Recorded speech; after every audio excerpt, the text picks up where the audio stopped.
We're going to look on our sheet of Wu Xing, and particularly on this side where it says eastern direction gives rise. And this is in the Suen, which is part of the Huangdian Jing, the Yellow Emperor's classic of simple questions. Suen means simple questions. We are going to look into chapter 5, where it presents these 5 elements in a really beautiful way. So we'll go back to that idea of the directions.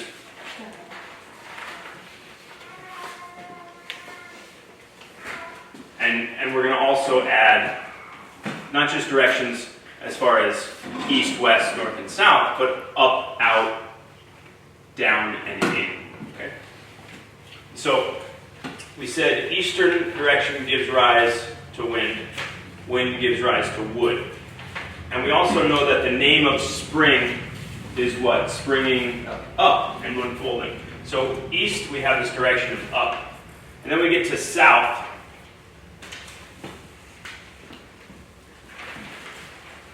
And we have this direction of spreading. It's like in the summer, what do you want to do? You want to go traveling. You want to go outside. Go out. We have this direction west.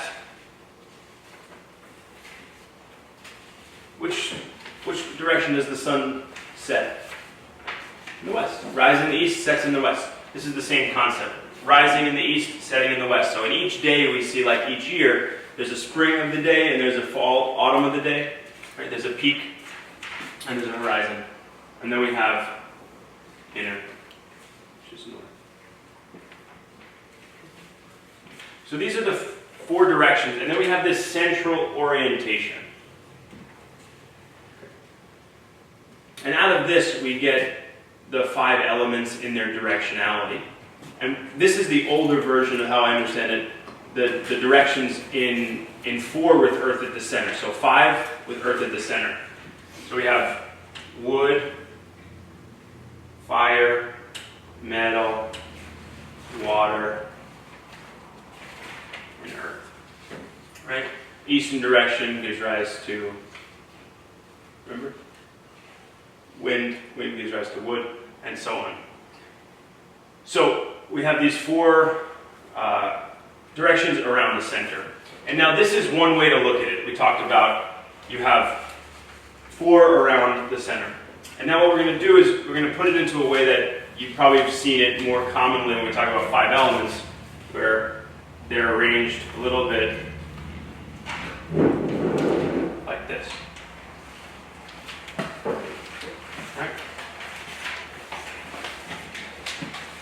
So what I'll do here is I'll do in color so you can see the correspondence. So we'll do wood. Put wood here. 5 elements. Because we freeze them and then we say, oh, they're these 5 things. But traditionally and appropriately and accurately, we actually call them the 5 movements because they're about how they interrelate. So now we're going to look at 2 different cycles of how the 5 elements interrelate with each other. Okay? The first one is called the generation cycle. Okay? And this is where we get later into the Suen chapter 5, they actually start talking about how one creates the next. Okay? So we'll start with wood. We say wood creates fire. Okay? So you have an arrow that points from wood to fire. And we know this in nature. How? How do you have an experience with wood creating fire? You burn wood and it makes fire. Excellent. And then what happens after the fire burns the wood? What does it create? Ash. Ash. And what is ash? Earth. Earth. And so you have a real relationship with fire creating earth. Earth creating metal. Now, what does metal mean in this description? For us, metal means actual metals. So metals and minerals that are in the soil. Stones, crystals, anything that's solidified. And it is found within the earth for the most part. So stones, rocks, mountains, anything that's made of stone or metal. And we say that when earth is compressed, that's when the earth turns into metal, right? Which is basically just pressure and time. So that's earth creating metal. Now metal creating water. That's a weird one. How does metal create water in nature? Condensation. Condensation, really brilliant. Yeah, that's one of the ways that they came up with this idea is from observation, right? So if you go outside in the morning, where is there condensation? On all the metal tools, right? What? On the car, on the rake, on the iron, anything, right? And there might be some condensation on the trees, and you can feel it, but it's not as clear as the metal. So that's one way that we say metal creates water, because it's on metal that the water gets condensed. But we can also say, if you ever go into the mountains and then all of a sudden a spring of water just bursts out the side of the mountain, so where's that water coming from? Right? So it's obviously the water is stored there. So water stores the water is stored in the metal, and the metal allows it to generate out. So that's an observational thing. And water creating wood, we see this as, if you want a tree to grow, what does it need to have? It needs to have earth, but it needs to have water. It dries out pretty quickly. If you don't have water, the wood doesn't grow. So this is called the generation cycle, or the Xing cycle, which is the same character that we have in spring, which is springing up and unfolding. It's that same character, springing up, or giving rise, giving life to. And now, as you see, it's a cycle. So if you have some wood, and you just keep having more and more wood, you need it to turn to fire, and then you can't just keep burning, you need it to turn to earth, and then you need to do something to the earth, maybe crystallize it, and then it just keeps transforming. So this is like, you harden, but you don't stay hard forever, and then you become soft again, and that softness actually nourishes the growth, and then on and on. Does that make sense? Okay. And then we have another cycle, it's called the control cycle. So this is another way that these elements interact with each other. So if you have fire that's out of control, what's the element that we go to? It's natural, we know it. Water. So water controls fire. Now, any element can control fire, right? If you have too much wood, it can smother a fire. You can smother a fire in earth. You can contain or control a fire through metal. But really, when we think about the natural best for controlling fire, it's water. And so all of these elements interact with each of them, but there's usually one that does the best job. And then it goes around the star. So if you want to work with metal, and you want to shape it, or refine it, what do you need to do? Heat it up. Heat it up. So this is where we say fire controls metal. And if you want to chop wood, what's the best to have? Axe. Axe made of metal. Right? So metal cuts wood the best. We say, you can see the pattern, right? We're going to make a star. We say that wood controls earth, because wood grows through the earth and it kind of controls that. And then earth controls water, because at the end of any body of water is the earth. Excellent. Great. Cool. Any questions about that? So, not to overcomplicate it,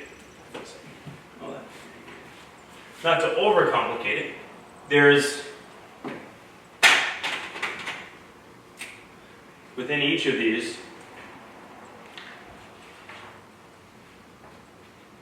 we can say there's the yin of water and the yang of water. Right? We can do it with earth and all the other elements as well. Let's just talk about water for a second, because it's a good one. Actually, no, let's talk about all of them, because I'd like to see all of them in their yin and yang nature. This is a really nice level of complexity, but it adds to the poetry. So we think about the yin and yang of water. What's a yin quality of water? It can be still. It defaults to still. Excellent. What else? Cooling. It's cooling. Yeah. Use it to cool down. Excellent. Think about it receiving. Anything you put in water, it takes. Right? So that's the yin quality. Those are the yin qualities of water. What are the yang qualities of water? It can be strong. It can be strong. What? Force. Forceful. You ever get hit by a wave, right? Anytime you see a river, it's moving. Anytime you see the rain, it's moving. Water's constantly moving. Even though it looks still, there's always things going on.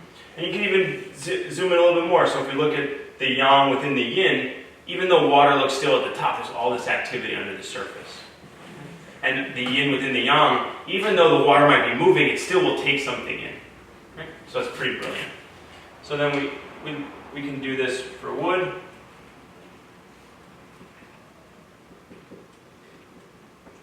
And the reason I chose these colors is because these are typically the colors that are associated with these elements. So what's a yin quality of wood?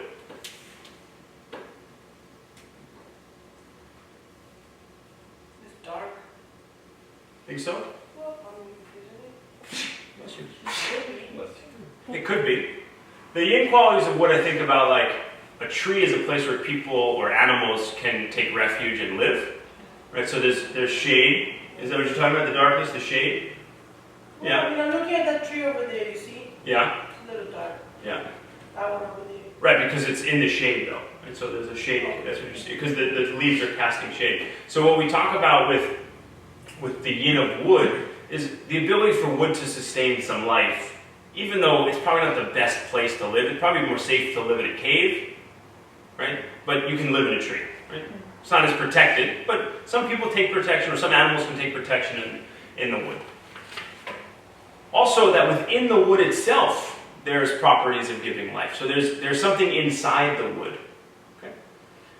The yang is the aspect of wood, particularly when it's living, that it grows. Like anything that's green is generally growing. So the spirit of wood is growing up. So it's springing up and unfolding. And we see the relationship between wood and the east. The quality of wood is this idea of rising. So the quality of water is taking in. It's its natural thing. If you put something on wood, it doesn't necessarily take it in. And so if you like poured something on the branch, it's not necessarily going to merge with it and form a solution. But water will definitely take it in. It's much more yin in that respect. Yang, give it to the wood on that. That's why it becomes relative. So the yang aspect of wood is that it's rising, it's growing, it's constantly moving underneath the surface, and its direction is up. So we can get into a little bit, and this is how we're gonna go a little deep into this because we'll build personalities and then emotions out of this. Emotions and then personalities. So we looked at a fire.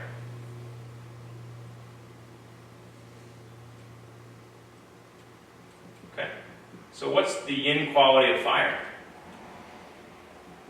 It's fiery. What does that mean? Like it's hot. How is that yin? No, wait, sorry, that's yang. That's yang. That's great. It's yang. It's okay to confuse it. Yeah, so the brightness, the hotness, those are all the yang qualities. The yin quality of fire, it's a little more subtle. It's like if a fire is burning, anything you put into it, it'll take. That doesn't hold it like water, and it doesn't merge with it like water, whereas water becomes meshed with it. Fire just consumes it, but it still takes it in. Does that make sense? Mm-hmm. Right, so there's a yin quality there. Earth. So the earth.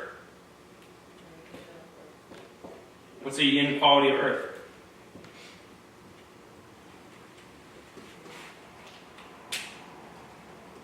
Anything you put in the ground, it holds.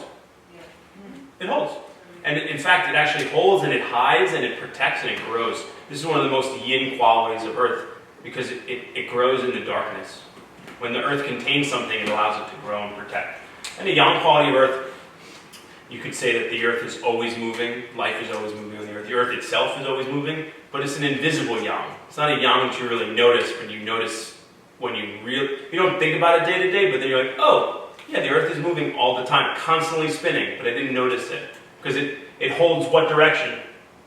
Center. So when you're on the earth, you just always feel like you're in the same place. And even though the earth is moving around you, you still feel like you're the same. Right? So the central direction is really important. And then we get to metal. Okay. What's a yin quality of metal?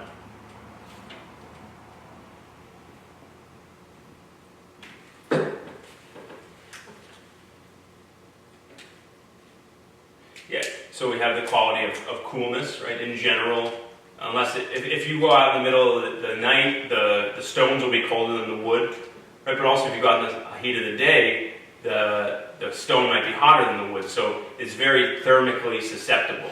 Right? So the idea of taking in energy and letting it out, that's a very yin quality. Also, metal can form stones and caves, and you can live in those places. And if you make a house out of metal or stone, it's a pretty strong house. Think about that. That's working with metal and that quality. Metal itself is yin because it contains things within itself, and you only find metal in hidden places for the most part, especially precious metals, you have to find them. The yang quality of metal is really, we see it when we're working with it, right? So you wield metal and you focus it so that it becomes sharp and penetrating, and then when it's used like a tool. Right? So the best thing for yang for penetrating is going to be a metal tool because it'll penetrate through anything. Excellent. So this is where we get those qualities, and now we'll layer in the 5 emotions that we generally see with these, and how these emotions are really directional, and how we can understand our emotions from a directional experience.